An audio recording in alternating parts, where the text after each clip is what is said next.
The game of hockey is an extremely physical sport. Night in and night out, players put their body on the line by blocking shots, taking hits, receiving slashes, and of course, fighting.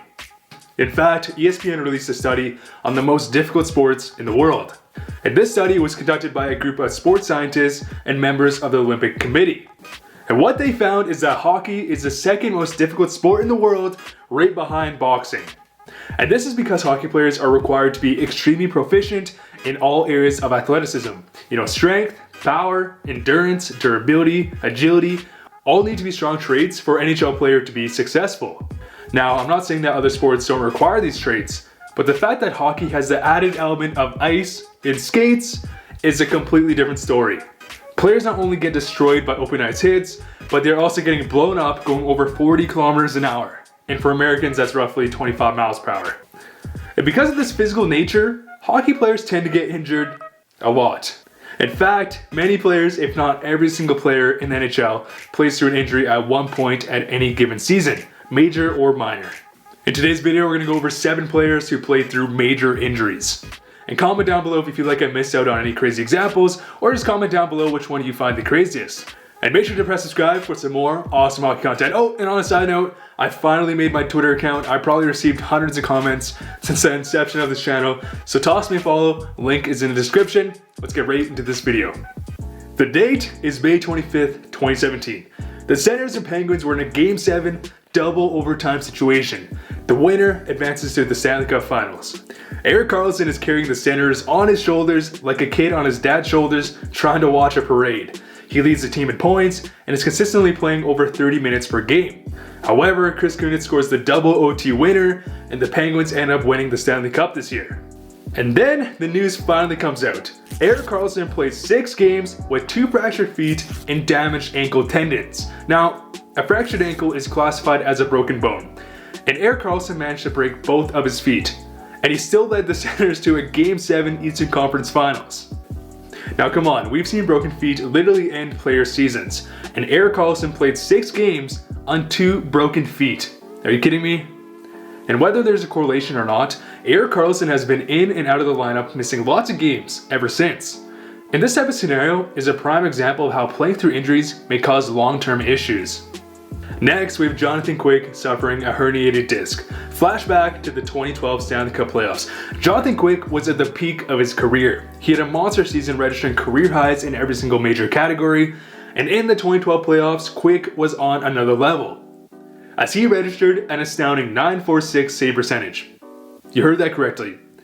In all of the 2012 playoffs, Jonathan Quick registered a .946 save percentage. Just crazy. And Jonathan Quick took home the Conn Smythe Trophy and lifted the Stanley Cup for the first time in his career.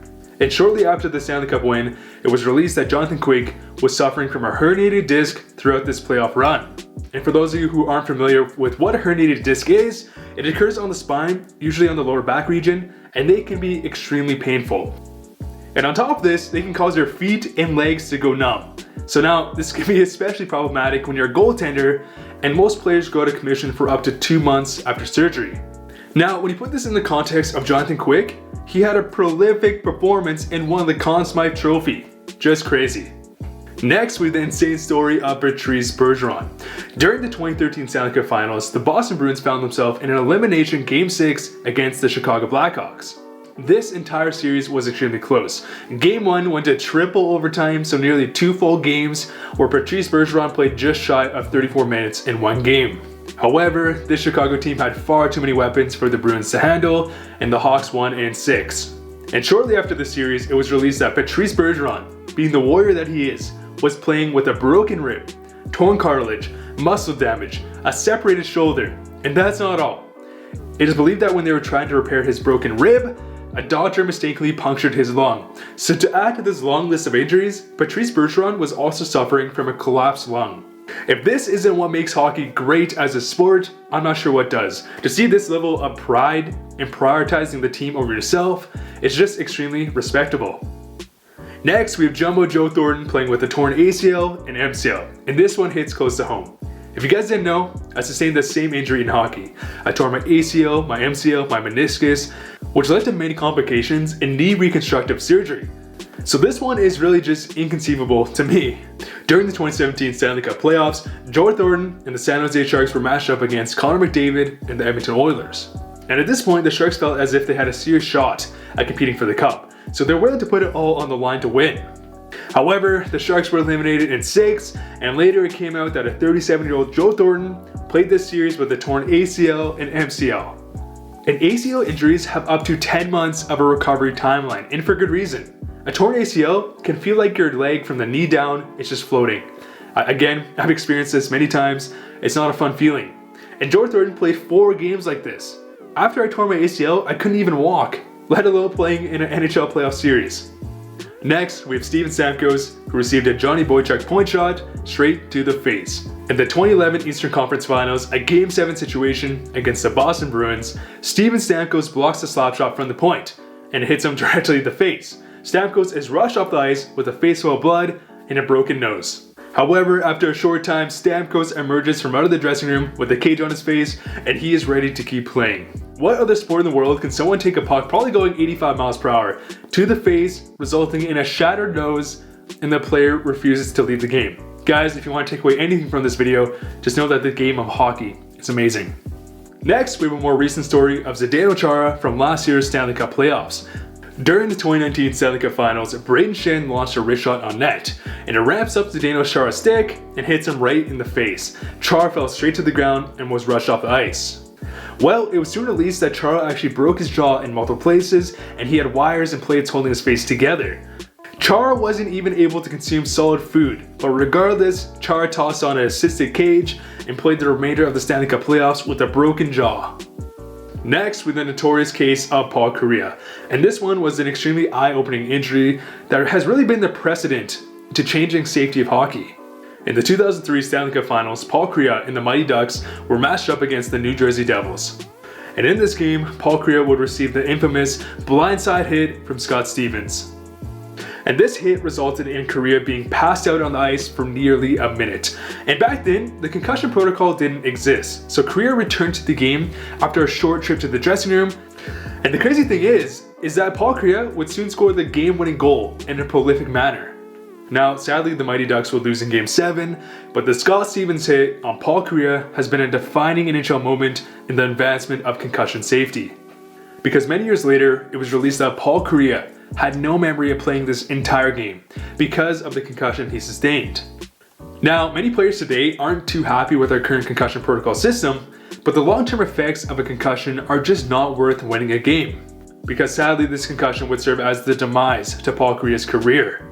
Because for the rest of his time in the league, Paul Kariya would be in and out of the lineup dealing with concussions, and he was just never the same player. Lastly, we have Nick Bonino, who played with a broken leg. Are you kidding me? In Game 2 of the 2017 Stanley Cup Finals, the Pittsburgh Penguins were matched up against the Nashville Predators, and during the first period, Nick Bonino would block a slap shot from who else but PK Subban. And Nick Bonino was of course rushed to the locker room, but he ended up returning in the same period, and that's not all. He ended up playing 16 minutes this game. However, after getting his leg scanned, it was revealed that Nick Bonino broke his leg.